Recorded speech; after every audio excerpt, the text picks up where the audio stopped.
Welcome to Sudha online YouTube channel. మిత్రులారా, ఈరోజు మనం ఈ వీడియోలో 10వ తరగతి పరీక్ష ఫలితాలను మనము ఆన్లైన్లో ఏ విధంగా చూసుకోవాలని ఒకసారి పరిశీలించినట్లయితే, ముందుగా ఇక్కడ results.bsc.ap.gov.in/ssc result 21/APSSC results without HT number 21.aspx అనేటటువంటి సైట్ని ఎంటర్ చేసి దానిపైన క్లిక్ చేసినట్టయితే మిత్రులారా, ఇట్లా ఓపెన్ అనగానే మనకి ఈ సైట్ అనేది ఈ విధంగా ఓపెన్ అవుతుంది. మిత్రులారా, దీన్ని స్క్రీన్ కొద్దిగా పెద్ద చేసినట్లయితే ఇక్కడ ఫస్ట్ కాలం సెలెక్ట్ చేసినట్లయితే మన యొక్క జిల్లాని సెలెక్ట్ చేసుకోవాలి.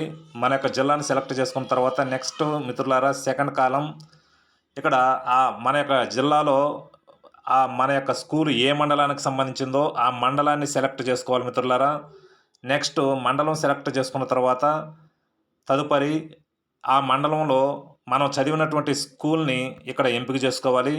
ఆ ఎంపిక చేసుకున్న తర్వాత ఆ స్కూల్లో నెక్స్ట్ మన యొక్క పేరు, ఇక్కడ మనం చదివినటువంటి స్కూల్లో మన యొక్క పేరుని కూడా ఇక్కడ మనం సెలెక్ట్ చేసుకోవాలి మిత్రులారా. ఆ విధంగా మన పేరు సెలెక్ట్ చేసుకున్న తర్వాత ఇక్కడ క్రింద కాలంలో date of birth, first date,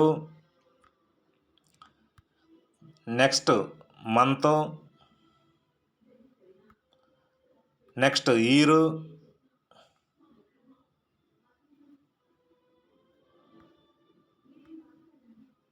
ఈ విధంగా ఎంటర్ చేసిన తర్వాత ఇక్కడ కింద డౌన్లోడ్ అనే దగ్గర టచ్ చేసినట్లయితే మనకి ఈ విధంగా ఈ యొక్క రిజల్ట్ అనేది ఈ విధంగా రావటం జరుగుతుంది మిత్రులారా.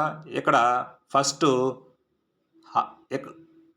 రోల్ నెంబర్ రావటం జరుగుతుంది, తర్వాత క్యాండిడేట్ నేమ్ రావటం జరుగుతుంది, తర్వాత ఏ సబ్జెక్ట్లో వచ్చినటువంటి గ్రేడ్, అంటే ఇప్పుడు ఫస్ట్ లాంగ్వేజ్లో A1 గ్రేడు, అట్లా సబ్జెక్ట్ వారీగా గ్రేడ్లో రావడం జరిగింది. ఇక్కడ పక్కన చూసుకున్నట్లయితే గ్రేడ్ యొక్క పాయింట్లు ఇక్కడ అన్నీ కూడా 10కి 10 రావడం జరిగింది మిత్రులారా. ఈ విధంగా మనకి ఈ యొక్క రిజల్ట్ని మనం ఆన్లైన్లో చూసుకోవచ్చు మిత్రులారా.